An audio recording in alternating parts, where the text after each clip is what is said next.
कर्मों का फल। ज्ञानवर्धक कहानी। एक बार एक दुकानदार था। उसका मांस बेचने का कारोबार था। वह लोगों को ताज़ा कटा मांस बेचा करता। इस तरह वह अपना और अपने परिवार का पालन पोषण करता था। एक दिन उस मांस के व्यापारी की दुकान के आगे से एक संत गुजर रहे थे। उन्होंने उस व्यापारी की दुकान की तरफ देखा तो वह तुरंत वहां गए। उन्होंने व्यापारी से कहा, तुम ये क्या कर रहे हो? तुम पापी हो, ठाकुर से मांस तुलवा रहे हो। उस संत की बात उस दुकानदार की समझ में नहीं आए और वह बोला, मांस तो मैं तौल रहा हूँ, फिर ठाकुर कहाँ से दिखा दे गए तुम्हें? दुकानदार की इस बात पर संत ने कहा, देखो, तुमने मांस तौलने के बाट की जगह सालिग्राम जी को रख रखा है। तुम सालिग्राम जी से मांस तौल रहे हो। ये बात सुनकर दुकानदार हैरान रह गया कि यह तो मैं पत्थर समझकर उठा लाया था। मुझे पत्थर ही लग रहा था। ये सालिग्राम है, इस बात की समझ मुझ जैसे अज्ञानी को कैसे होती भला? उस दुकानदार की आंखों से अश्रु बहने लगे और संत के पैर में गिरकर अपना पश्चाताप करने लगा। संत ने कहा, ये सालिग्राम को गंगा जल से धोकर मंदिर में रख आओ और प्रभु से माफी मांग लेना। संत के जाने के बाद उस दुकानदार ने स्नान करके सालिग्राम जी को गंगा में स्नान करवाकर मंदिर के प्रांगण में रख दिया।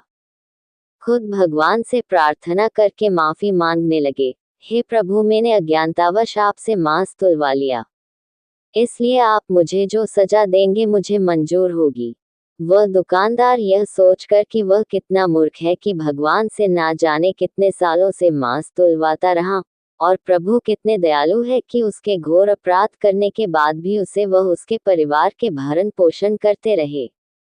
अपनी ग्लानिवश उसने ये निर्णय लिया कि ताउम्र वह प्रभु भक्ति करके अपने पाप से मुक्ति पा लेगा। वह दुकानदार अपनी दुकान अपने बेटों को संभला कर खुद तीर्थों में निकल पड़ा। वह एक वैरागी की भांति देश दूरी भटकता रहता।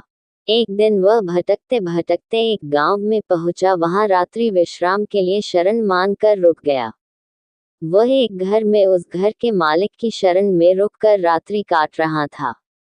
वह रात्रि भोजन मकान मालिक से पाकर रात को सोने के लिए उस मकान के आंगन में सो रहा था। तभी अर्धरात्रि के समय एक महिला उसके समीप आए और उसकी चारपाई पर ही उसके बगल में सो गई। तभी उसकी आंख खुल गई और अपनी चारपाई पर महिला को देख वह तुरंत उठ खड़ा हुआ। मगर जैसे ही वह घबरा कर चारपाई से नीचे उतरा, उस महिला ने उसे फिर चारपाई पर खींच लिया। वह महिला बदहवास उसके करीब आती जा रही थी। वह महिला वासना की अग्नि में दधक रही थी। ये सब देख उसने महिला से कहा, आप ये क्या कर रही हो? मैं एक त्यागी संत हूँ और तुम इस समय वासना से भरी हो। तुम मुझसे दूर हो जाओ, नहीं तो मैं अभी इसी समय इस घर को त्याग दूंगा। महिला ने संत के रूखे शब्दों को सुना, मानो उसे वह तीर की भांति भेद रहे हो। वह लपकती हुई संत को अपने बाहुपाश में समेटकर अपनी मनमानी करने को आतुर हो रही थी। संत ने पूछा, तुम हो कौन और मुझसे इस तरह व्यवहार क्यों कर रही हो? तब वह महिला बोली, तुम जिस घर में ठहरे हो ये घर मेरा है। मैं इस घर की मालकिन हूँ। वह व्यक्ति जिसने तुम्हें रात्रि विश्राम के लिए शरण दी वह मेरा पति है। तब तो संत बोले, ठीक है, तुम्हारे पति घर में सो रहे हैं, तुम्हें उनके पास जाना चाहिए। तब वह महिला बोली, तुम जब मेरे घर पर शरण के लिए आए थे तब मैंने तुम्हें देखा था। तुम्हारे रूप यौवन की मैं दीवानी हुई जा रही थी। तुम्हें पाने की लालसा में मैंने ये बीते कुछ पल बहुत मुश्किल से गुजारे। अब तुम्हारा सामीप्य मिल गया तो भला तुम्हें अपने से अलग क्यों करूं? अब उस संत ने उस महिला को समझाने की कोशिश की, देखो, तुम एक विवाहिता हो। तुम्हारा कर्तव्य पति सेवा है। ऐसे में तुम मुझ जैसे वैरागी को पाना चाहती हो, यहाँ तुम्हें शरण नहीं मिल सकता। तुम्हारी जगह अपने पति के पास है, जाओ, लौट जाओ अपने पति के पास। वह महिला कुछ सुनने को तैयार ना थी। तब वह बोली, अच्छा, तो मेरे और तुम्हारे बीच मेरा पति आ रहा है। अगर मेरा पति ना हो तो तुम मुझे अपना लेते। वह तुरंत घर के भीतर गई। उस महिला ने घर पर रखी पति की तलवार को निकाला और उस तलवार से पति पर वार कर दिया। उसका पति वही मर गया। वह खून से भरी तलवार ले जाकर उस संत को दिखाते हुए बोली, लो मैंने तुम्हारे और मेरे बीच खड़ी पति रूपी दीवार नष्ट कर दी, मैंने पति का गला काट डाला, अब वह कभी हम दोनों के बीच में नहीं आ सकेगा। बेचारा वह संत दुकानदार ये सब देख वहां से भागने लगे। बहुत कोशिश के बाद भी संत वहां ना रुके तो उस महिला ने उस तलवार से खुद पर वार किया और सदैव के लिए खत्म हो गई। संत जैसे तैसे वहां से निकलकर भागे, बहुत दुखी रहने लगे। उनका दुखी चेहरा देख एक संत ने उन्हें कहा, लगता है तुम बहुत दुखी हो। क्या बात है जो तुम्हें परेशान कर रही है? हम संतों को अपने दुख से नहीं दूसरों के दुख से दुखी होते हैं। तुम्हारे साथ कौन सा दुख है? तब उस संत ने वह सारी घटना उन संत को सुनाई। संत ने उस संत की बातों को सुनकर ध्यान लगाया तो उनका इस सारी घटना का सार समझ आ गया।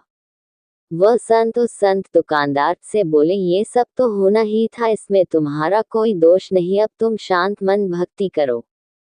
तब वह संत दुकानदार बोले कि यह सब होना ही था, इसका क्या मतलब?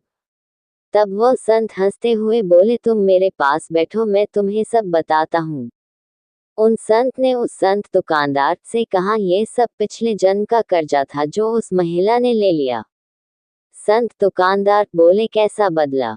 अब संत उन्हें बताने लगे, पूर्व जन्म में तुम प्रभु भक्ति के लिए घर बार छोड़कर सूने स्थान में रहते हुए भक्ति करते थे।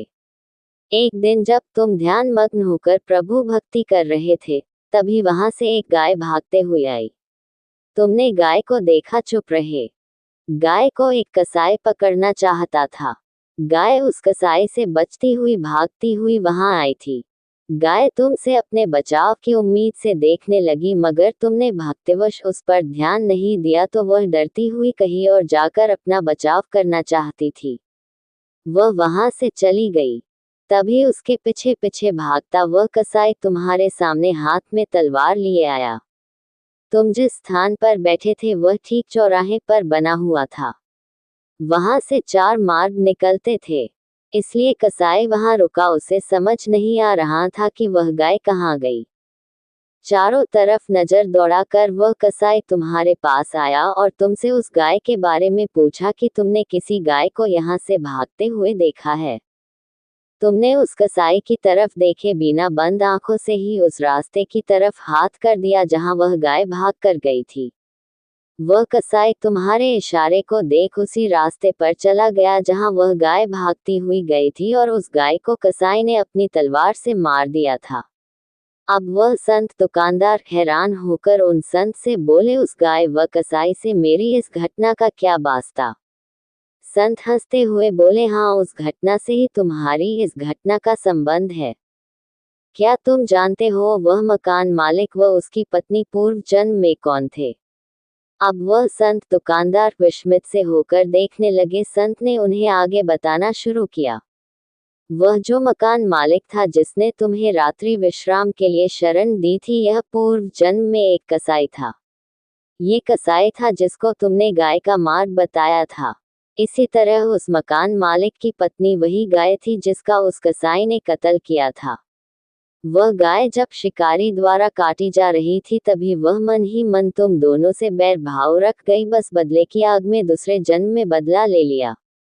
उसने उस कसाई जो उसका इस जन्म में पति था उसी तरह तलवार से मार दिया जैसे उस कसाई ने गाय के तलवार से काटा था। तुमने कसाई को उसका गाय मार्ग बताया, इसलिए वह तुमसे इस तरह व्यवहार कर रही थी। ये सब जन्मों के खेले किसकी समझ में आते हैं? इंसान अपने बुने जाल में ही उलझा रहता है और दुखी हूँ मैं दुखी हूँ दुख का रोना रोते रहते हैं। दुख सुख हमारे अपने पूर्व के जन्मों में बोए गए बीज है जो इस जन्म में आकर काटते हैं। हे मन अधीर ना हो, ना दुख सदा रहा ना सुख सदा रहेगा। दुख के बाद ही तो सुख आता है और सुख के पीछे दुख भी छुप कर बैठा होता है जो हमें अंधकारवश नजर नहीं आता। ना दुख में मुरझाना बाबरे, ना सुख में मतवाला बनना, सब नियति के हाथ है। सुख दुख मौसम है, आते जाते रहते हैं। मन के माने हार है, मन के माने जीत। इसलिए अपने को सदैव इस तरह रखो कि सुख दुख की इस श्रृंखला का आप पर प्रभाव न पड़े।